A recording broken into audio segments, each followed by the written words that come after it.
Professional validation. Pete is exonerated.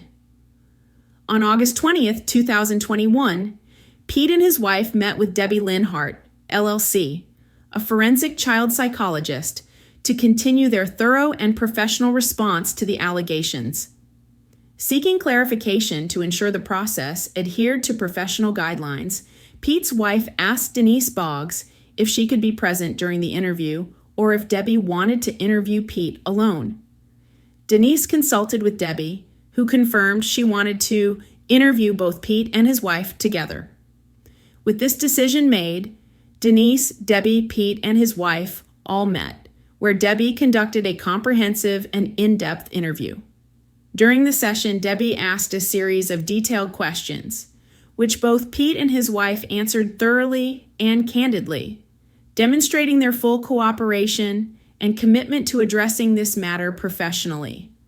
In the meeting, Debbie said none of this would hold up in a court of law, and it was her conclusion that this was nothing more than a big family mess, fueled by years of jealousy, competition, and lack of relationship. After hours of meeting, Denise walked Debbie to her car where they had a conversation. When Denise walked in, she let Pete and his wife know she had exonerated Pete. Pete and his wife were exonerated after meeting with you. That's her words. No, that's absolutely not true. No. I mean, No, it was how would no, one exonerate something so serious in one session? Yes. No, and see, the problem was that it was a long session because Debbie would ask questions and then Rachel would answer them.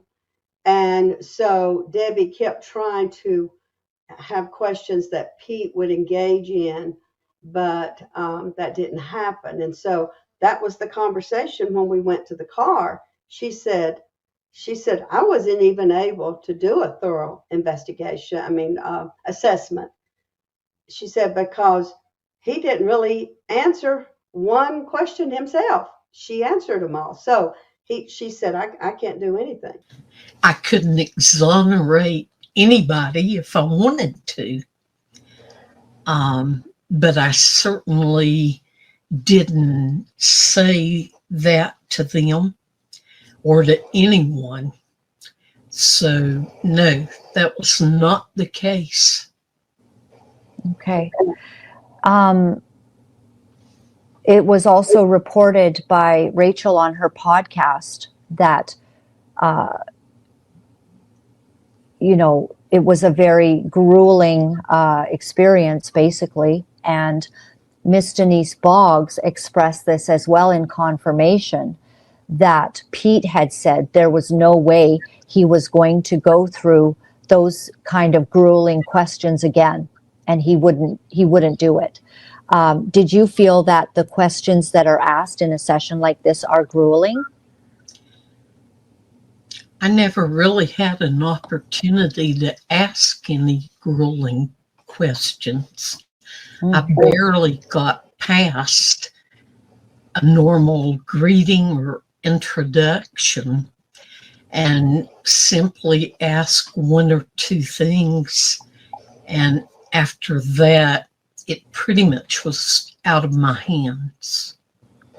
So putting and phrasing your questions as having been grueling, that's not really the way that you saw this at all. No, I don't consider what I do a grueling process at all. Right. But someone who might be feeling that they're in the hot seat might have a different perspective, I guess we could agree. Sure.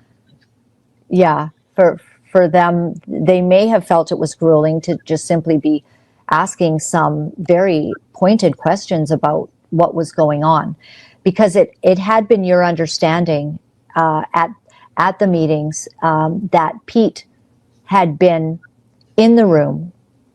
I was, in a sense, trying to just say to them, I know this is hard, but you've got to realize that there's going to have to be another or maybe two more of these in order to get this settled. And I was just trying to kind of bring a awareness to them that this wasn't all there was. I mean, they're all upset over, of course it's stressful over what they had just gone through, but it wasn't the end by no means.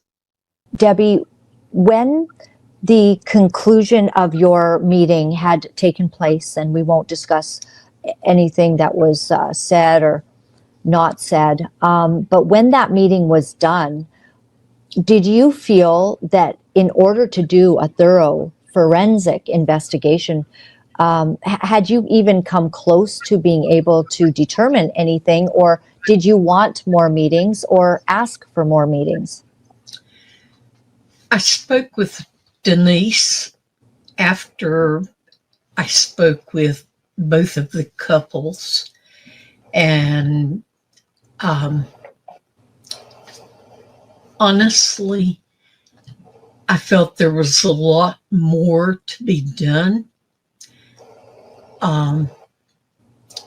But I really had no control over that. Denise simply told me that Daystar had gone in a different direction in handling that, so I assumed it was over. So when Denise walked in, she let Pete and his wife know that they were exonerated, and you absolutely say that word was not used, and you did not do that. So Pete and his wife were glad to hear it. She couldn't wait to put all of this behind them. Pete's wife immediately texted Marcus saying, the child, which he responded, fantastic. I think that text is, and we'll try to get these better texts, I think, put up here, which he responded, fantastic. Pete's wife replied saying she's got a ton of degrees, lots of experience.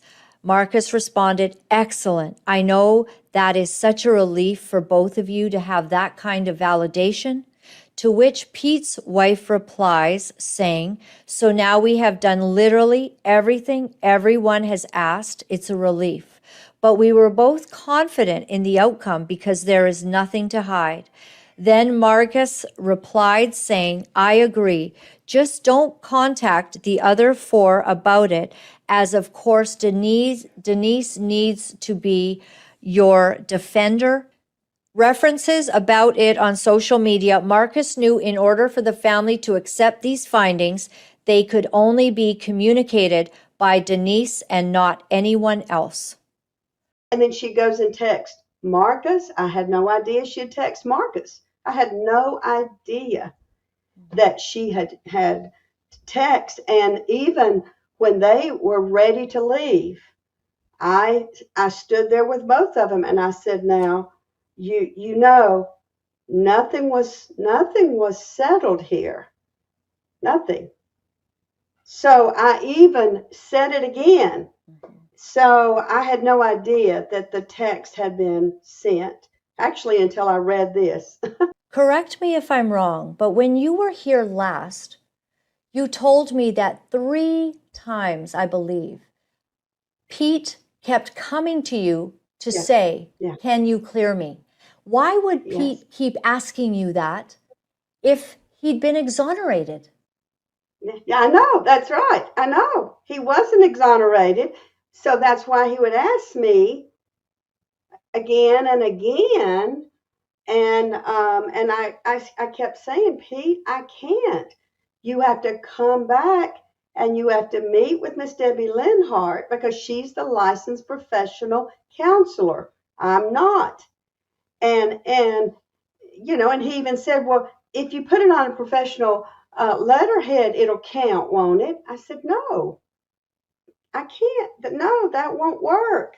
I'm not licensed. No. And so he actually said that, well, Miss I'm not Denise? coming back. He said, But if you put it on professional letterhead, this could Yeah, work, yeah. which would Yeah, it would be a work. I said, complete no. lie.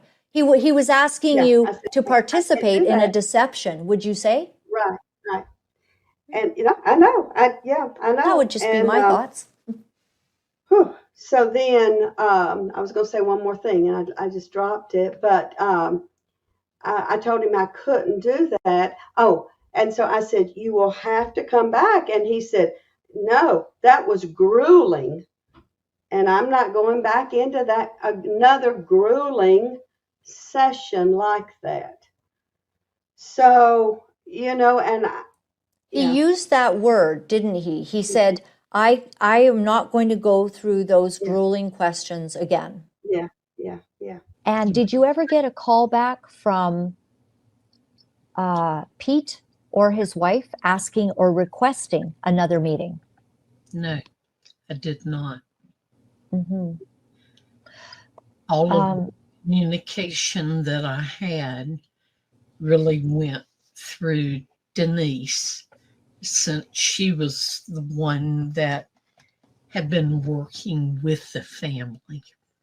Can you answer Yes. me why Pete would take the time to keep badgering you, who can't exonerate him, and you keep telling him this, rather than just going to the appropriate person to have his name cleared? Exactly. Yes. And and it does not make sense because by the third time, I said, I've already told you, I cannot. And where was that third time, Miss Denise?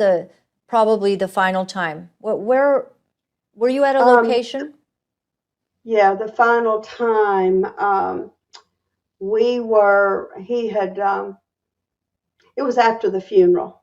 Yes. I was there in Dallas for the funeral, and he pulled me aside and asked, I can't. I am not licensed.